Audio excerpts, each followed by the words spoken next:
This is a 1975 film recorded by Billy Meier outside of Hinwil in Switzerland. It shows a UFO flying around a tree. At first glance, it looks like a small-scale model hanging from a string, held by someone with a fishing pole, dancing around a miniature tree.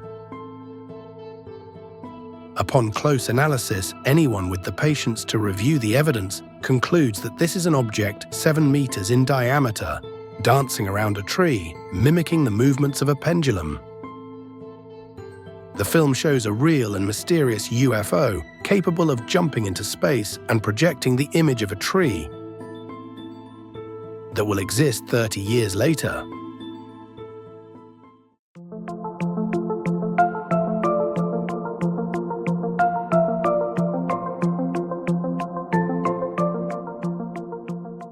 At the end of December 2022, I was in Switzerland at the site where Meier recorded the film. It is outside of Hinwil, a small city in Switzerland.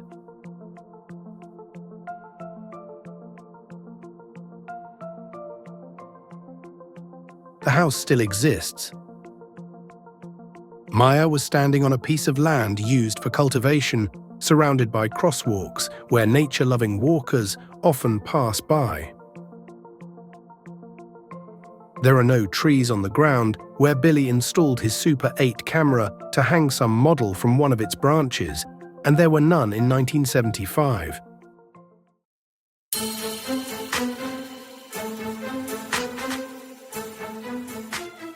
Although the UFO moves in pendulum waves, which has confused many skeptics, including theoretical physicists, that motion does not follow the laws of known physics.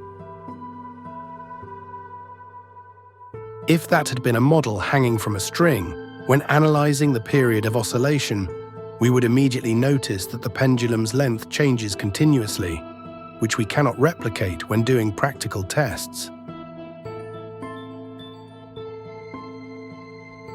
In particular, moving the model in circles around a small tree is very difficult, by changing its length by 1.7 meters between one swing and the next.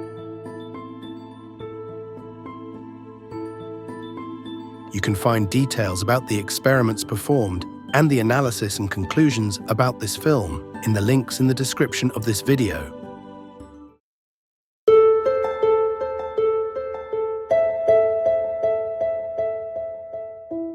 In the film, we see 3 jumps of this UFO. It approaches a tree and appears a few meters ahead in a fraction of a second. In my initial investigations, I only noticed 2 jumps. Still, all 3 jumps are visible when watching the complete film. This is the first jump when it moves away from the camera. This is the second jump as it approaches the camera. And this is the third jump, where it jumps and stops immediately. We see that after the third jump, the UFO remains static, turning very slowly.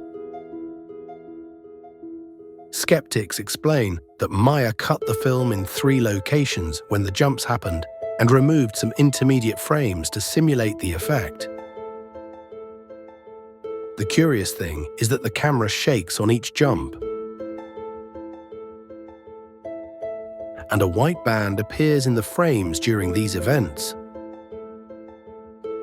Skeptics say that the white band was caused by the glue that binds the roll of film together, which removed the film emulsion.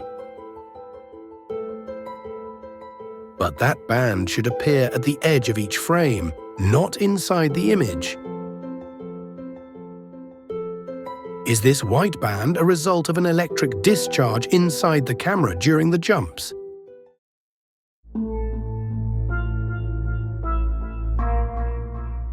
The most intriguing aspect of this film is the tree we see there.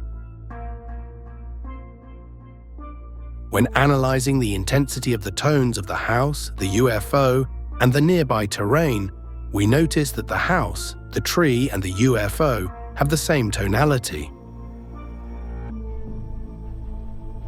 the atmosphere has a physical effect in which distant objects show less intense colors. They appear as shades of gray. In contrast, nearby objects appear with vivid colors. If the UFO is a scale model, the tree is a bonsai, and both are only a few meters away from the camera, why do they look the same shade as the house 350 meters away? The tree, the house, and the UFO are distant objects. At one point, while making the tight turn, the UFO moves the top of the tree without touching it. In many of my experiments, it was not possible to duplicate this effect. A scale model does not create the turbulence necessary to move the treetop. Did the UFO move the treetop due to some force field surrounding it? Researchers who went to the site of this UFO demonstration in the 1970s did not find the large tree we see in the film. And those who lived in that house had no recollection of its existence. By reviewing the Swiss Confederation files, which are public aerial photos of Switzerland that anyone can view online, we see no big trees near the house before or after that demonstration in 1975.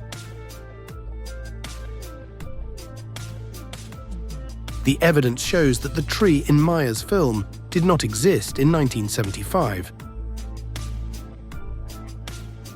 Interestingly, we notice that the tree we see in the film will grow in the precise place years later. It will take the tree's height, width, and shape in the film by 2005. We see aerial photos of the tree's evolution.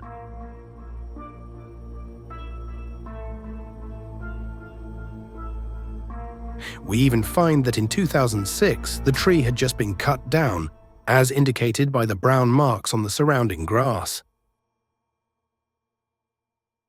The tree we watch in Billy Meier's film is identical in height, width, and location to one that will grow decades later.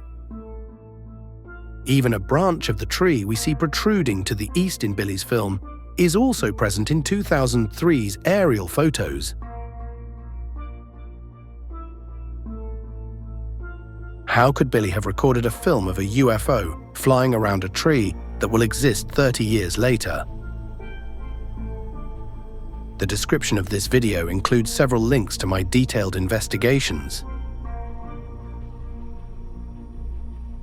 In Meier's film, we see not only a 7-meter diameter UFO, but also a demonstration of its extraordinary out-of-this-world capabilities. It could mimic a pendulum motion, make tight turns, move the top of the tree without touching it, jump into space, and dance around a tree that will exist 30 years later. No scientist in 1975 would have been able to realize all this. But today, with the accumulated evidence, we can be sure this is an actual spacecraft. And the Plejaran extraterrestrials are close to us. They are here,